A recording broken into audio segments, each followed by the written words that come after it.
Қайырлы күн достар, бүгін сіздерге 2026-ның бірінші полугодиясына доходпен отчет тапсырамыз. Ол үшін КЭП кабинетіне кіріп аласыздар новыйдан.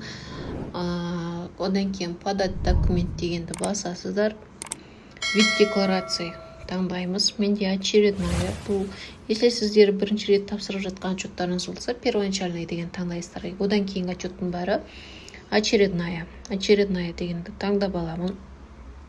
Полугодие, бірінші полугодие, год 2026, индивидуальный предприниматель, код валюте теңге, одан кейін бухгалтерский учет жүргізе ма, жүргізбей ма, соны таңдаймыз. Не видит бізде. Одан кейін признак резидентства, резидент РК дегенді таңдап аламыз. Одан кейін вид деятельности бізде окет қанша. Если біреу болса, біреуін ғана жазасыздар. Оны посмотреть профиль деп асты жағында окет деген тұрады. Бізде 47-910 тек қана біреу. Если екеу үшеу тұрған болса, оның бәрін жазып шығу керек. 47-910 деп жазып аламыз. 47-910. 47-910 деген окет бізде, соны таңдаймыз.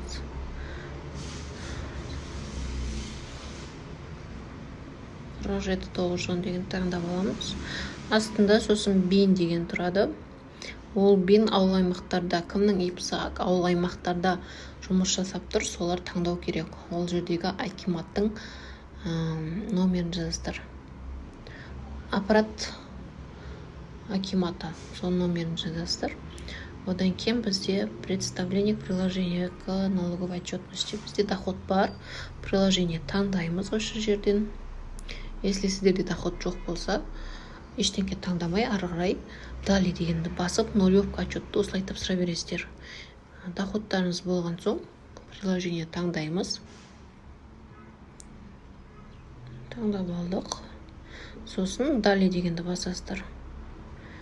Далее басқан соң сіздерде мындай страницалар шығады. 24 МРП-дан доходың асып тұрма уменьшение жасай аласың ба? Қанша уменьшение жасайсың, соның суммасын жаз деп тұр бұл жерге. Біз ол жерге 0 қоямыз. Ондай доходқа жеткен жоқпыз өйткені. И сосын количество мест. Бізде ИП-ның қанша точкасы бар?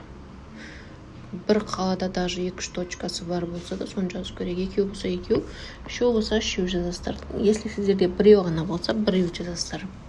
Менде бір ғана точка, соны жазамын. Сосын астына добавить строку дегенді басасыздар. Осы жерге адрестерді жазып шығасыз. Қандай угодыда тұр, соның кодын жазамыз. Город жазасыздар. Одан кейін улицаны жазып шығамыз атын. Северо-запад жазамыз. Номер дома 46 менде. И номер квартиры. Бізде номер квартиры жоқ. Если бар болса жазу керексіздер, жоқ болса жай ғана минус қойсаңыздар. Ставка. Одан кейін бізде ставка. Ставка әр региондарда, әр қалада 2026 жылы өзгерді. Біреуінде 2%, біреуінде 3%, біреуінде 4%-ке дейін қалды. Біз Шымкентте 2%, соны 2% деп жазамыз.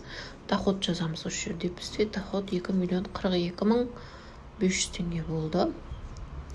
И автоматтан астына өзі төленетін ИП суммасы 2% шығып тұрады. Сохранить етеміз. Одан кейін далее басамыз.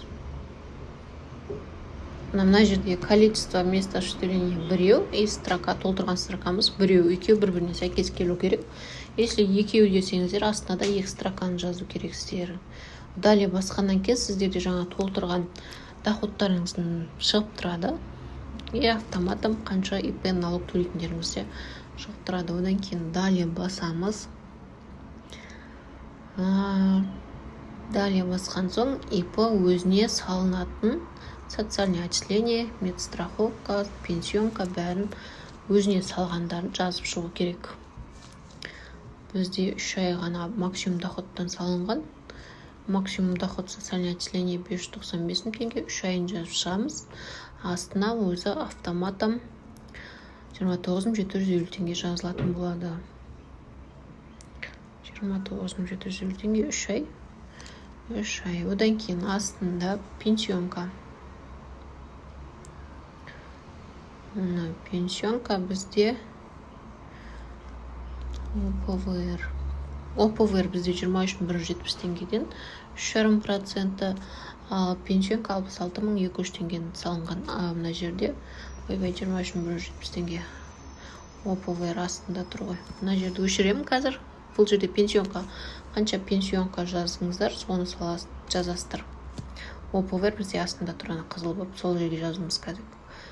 Мына жерге 66.200 теңге пенсионный взносы қанша суммадан төленді, соны жазасыздар.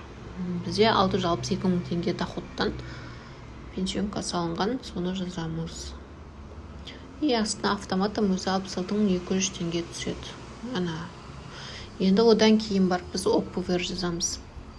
ОПВР общий доходтан 3,5% есептеп жазасыздар. Әркімде әртүрлі доход болу керек, соның 3,5% есептеп алып жазып жазасыздар ОПВРді. Бізде максимум доходтан 23.170 теңгеден 3 айға төленді. Сол суммасын жазып шығамыз. Бірінші ай январға 23.170 теңге салдық. Одан кейін тағы екінші айға и үшінші айға салдық. Сосын астында медстраховка. Медстраховка біз 3 айға ғана салдық. Қалған 3 айын минус нолевкамен жазып шығамыз. Болды, осылай толтырып алдық. Төлеген суммаларымыздың бәрін толтырып алдық. Осылай бір қарап дұрыстап есептеп аласыздар. Бір көріп шығасыздар. Толтырған суммаларымыздың бәрі дұрыс па? 3 ай максимум, 3 ай 29.750, 3 ай 66.200, 3 ай 23.170, 3 ай медстраховка төленді. Одан кейін далее басамыз. Бұл жерде ИП местонахождение ИП-іңіздің адресі қай жерде тұр, соны жазасыздар. Прописка өзі автоматтан жазылып тұрады. Кейбіреулердің пропискасы басқа болып тұрады. Сол кезде дұрыс прописканы жазып шығасыздар. Оны посмотреть профиль дегеннен көріп алып, сөйтіп жазып шықсаңыздар болады. Яғни соответственность дегенге галочка қоямыз. Проверить ошибку. Ошибок нет. Сосын сформировать отчет дегенді басасыздар. Сформировать. Сосын сіздерде отчеттың PDF форматта толтырған, не толтырдыңыздар, соның бәрі PDF форматта шығады. Көрем десеңіздер, бір қарап шықсаңыздар болады. Осыны астыға түсіріп 2026 жылдың бірінші полугодиясына осындай толтырылған доходымыз осындай, төлеген социальный отчисление пенсионкамыздың бәрін отырғызып шықтық. Бәрін бір көріп аласыздар. Дұрыс толтырылды ма? Мана 2026 бірінші полугодиясы. Очередная. Не видит бухгалтерский учет и резидент РК. И астына доходымыз жазылған 40.850 теңге. Төлейтін налогымыз 3 айымыз жазылды максимум доходтармен 3 ай. Асты жағынан тағы тексеріп алсаңыздар болады. 5.950 теңгеден 3 ай салынды. И біздің соңғы жағында местонахождение и место пропискамыз жазылған болады. Бәрін бір рет көріп шыққаннан кейін ЭЦБ ключпен подписать и отправить деп қол қойып тапсыра берсеңіздер болады. Подписать и отправить деген астында тұрады. ЭЦБ ключті таңдайсыздар. ЭЦБ ключтің паролін жазып отправить отчет деп тапсырасыздар. Бұл отчет тапсырып болғаннан кейін обработанныйға барып түседі отчеттарыңыз. Принят болғаннан кейін обработанный дегенге ауысады отчеттарыңыз. Біріншісінде необработанныйға барып түседі, сосын барып принять болғаннан кейін обработныйға қайтып келеді. Оның өзі көрініп тұрады, обработный и необработный. Тапсырғанымыз қазір бізде необработныйда тұр. Сәл 5 секундтан кейін қайтадан обработныйға барып көрсеңіздер, уже принять етіп тұрады. Болды, осылай доходпен отчетты 913 форманы тапсыра бересіздер.